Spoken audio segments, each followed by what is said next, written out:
वस्तु बगैर प्रयत्न के मिला उसका कदर कम करते हैं। लेकिन अब सियाने बनो, इस ज्ञान को आधार बनाओ, इसकी घनी कदर करियो। ये आम चीज नहीं है। नानक साहिब जी को भगवान ने कहा था कि इस सतनाम को जिक्र मत करना, आप जाप करो। धर्मदास जी से कहा था, धर्मदास मेरी लाख दुआई, ये मूल ज्ञान और ये सार शब्द की तो बाहर ना जाए। ये मूल ज्ञान और सार शब्द बाहर जो पढ़ी, बिचली पीढ़ी हंस नहीं तेरी, आपके लिए खाड़ा था ये सारा। अब आप बिचली पीढ़ी की प्यारी आत्मा उस परमात्मा की, जिनको सहज में मिल गया यो, और धक्के तो देने लग रहे बुला बुला के। कोई भाई जाता है, कोई बहन किसी को बताती है, कोई टीवी के माध्यम से, कोई पुस्तकों के माध्यम से। तो इसका अब कदर करना, इसका और इसका लाभ उठाना। अब जो प्रसंग चल रहा है वहां वो पाते हैं, क्या बताते हैं कि राजा राम की कार उलंघी, गई सीता लंक मझारे, और सेतु बंधा, सेना जब उतरी वो चढ़ गए पद्म 18। कहने का भाव ये है कि जैसे रावण ने भक्ति करी भगवान शिव की और कोबद साथ करया करता, शराब वो पीवे ब्राह्मणों के पंडितों के, मांस वो खावे, पर नारी को उठा के वो ले आया और बकवाद नेरी करे। भक्ता की ये काम होया कर, उसका तो नाश होया कर, आखिर में वैसे भक्ति करे, भक्ति वाला फल अलग है, वो भी साथ में लेगा फिर। लेकिन परमात्मा की शरण में, कबीर परमेश्वर की शरण में आने के बाद, इस ज्ञान के समाने के बाद आप बकवाद चाह कभी नहीं कर पाओगे। या देख लेना, आपको इतनी हेट बनने लग जाएगी अंदर में, और तभी हम सफल होंगे। तो वो भक्ति करा करते किसकी? काल की। और काल के तो ये वो है, पहले तो उसकी वाह वाह करवा दी, सोने की लंका भी दे दी, सारा ठाठ दे दिया, फिर बकल तरवा दिया। लेकिन कबीर साहब आपको सीम ऐसा रखेगा ना मर्यादा में, बिल्कुल पटरी से गाड़ी नीचे उतरी गद मद, फिर क्या रह गया? कहते हैं राजा राम की कार उलंघी। अब ये जो मर्यादा है आपको बताई जाती हैं, इनको ऐसे समझ लेना जैसे लक्ष्मण रेखा थी। राजा राम यानी वो दोनों भाई श्री रामचंद्र जी और लक्ष्मण जी वनवास में, साथ में सीता थी, और वहां एक उन्होंने बगीची बना रखी थी सीता ने। एक मर्ग आ गया माया का, सोने का मर्ग बनकर, स्वर्ण का, और उस बाड़ी को तोड़ने लग गया, उसकी फुलवाड़ी को। जब सीता ने कहा कि ये मर्ग बहुत अच्छा है, मुझे बहुत प्यारा लगता है, और इसको पकड़ के लाओ, जिंदा या मुर्दा। अब वो श्री राम जी चले, रामचंद्र जी ने कहा लक्ष्मण से कि मैं जाता हूं, तू यहीं रहते, और यहां ध्यान रखना कि वहां राक्षस लोग रहते हैं जंगल में, कुछ सीता को हानि ना कर दें। और यदि तू आइए ना मेरे पीछे, तो दूर भी जाना पड़ जाए तो भाग लिया। इसने कह दिया लाओ, नातान नहीं खाऊं मैं। तो इस तरह की जो हमने पीछे गलती कर ली, अब नहीं करनी चाहिए, उनको दोहराना नहीं चाहिए। इन से ये शिक्षा मिले। सीता ने कहा इस मर्ग को लाओ, अन्यथा मैं अन्न ग्रहण नहीं करूंगी।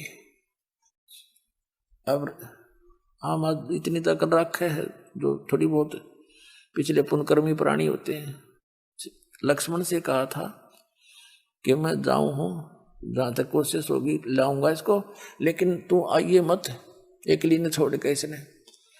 और यदि आना भी पड़े तो इस ऐसे मंत्र है, इसको बोलकर चारों तरफ निशान, इसके अलग रेखा खींच के आना, और इसको बता देना इसे बाहर नहीं जाओ।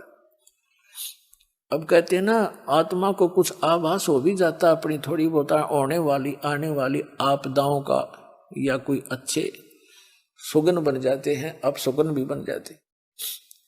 रामचंद्र जी चले गए, काफी दूर तक वो तो नकली था, माया का था, छुप गया। बहुत दूर निकल के पीछे से आकाशवाणी कर दी, हाय भाई मर गया लक्ष्मण। सीता ने कहा कि तेरा भाई पर आपत्ति आ गई, आप जाओ। लक्ष्मण ने कहा मैं नहीं जाऊंगा, मेरे भाई पर कोई आपत्ति नहीं कि युद्ध हो रहा है। तो उसने बहुत अपशब्द कह दिए सीता ने अपने देवर को कि तू ये चाहता तेरा भाई मर जाए, तो तेरी नीत में दोष लगे है। विवश हो गया वो महापुरुष। उसने कहा ठीक है माता, इस चारों तरफ मैंने एक लाइन लगा दी है, इससे बाहर मत जाना, इतनी दया कर दी हमारे पे। लक्ष्मण के जाने के बाद तुरंत रावण आ गया सीता उठाने के लिए। उन्हीं का षड्यंत्र था। उसका मामा मारीच, उसका मामे का नाम मारीच था। वो मारीच सिद्धि युक्त था और वो मृग बन के ऐसे धोखा देकर उनको दोनों को कुटिया से दूर ले गया था। रावण आया एक साथ दो रूप बनाकर आटा मांगन खाते रहे भोजन लेने के लिए। तो सीता ने कहा कि महाराज जी आ जाओ, यहाँ के ले जाओ कुटिया के पास से। रावण निकट आया तो उसमें से लपट निकली रेखा से, सिद्धि युक्त थी वो।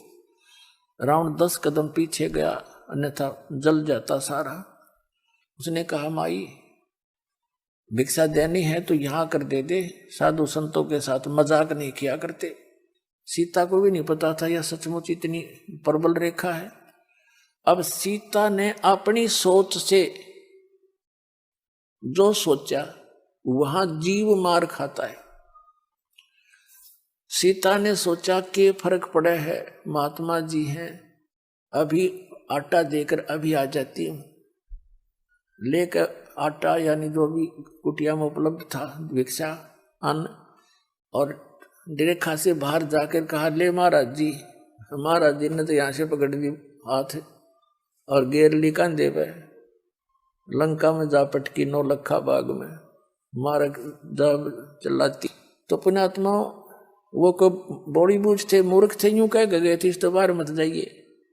तो हम अपनी जीव सोच की सोच से जब मर्यादा भंग करते हैं तब आपत्ति मोल ले लेते हैं।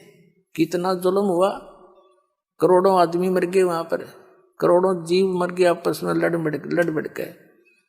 जब वह सीता वापस आई तो ये जो मर्यादा दास आपको बताता है, इस काल ने समझ लो आपके पाप कर्म समझो, काल समझो, यो तो है रावण, आत्मा सीता और मर्यादा जो आपकी है ये लक्ष्मण रेखा समझ लिया ना।